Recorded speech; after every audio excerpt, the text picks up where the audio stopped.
అభ్యాసయోగయుక్తేన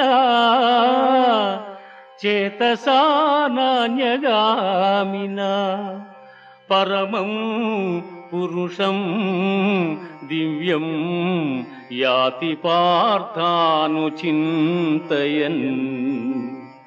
కవిం పురాణమనుశాసితారం అణోరణీయాం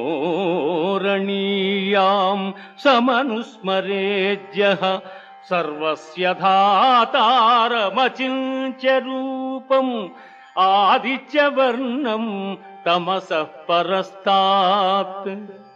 అర్జున, ఎవడు అభ్యాసయోగముతో ఏకాగ్ర చిత్తమును దివ్యరూపుడైన మహాపురుషుని స్మరించును అట్టివాడు ఆ పరమపురుషుని చెందుచున్నాడు.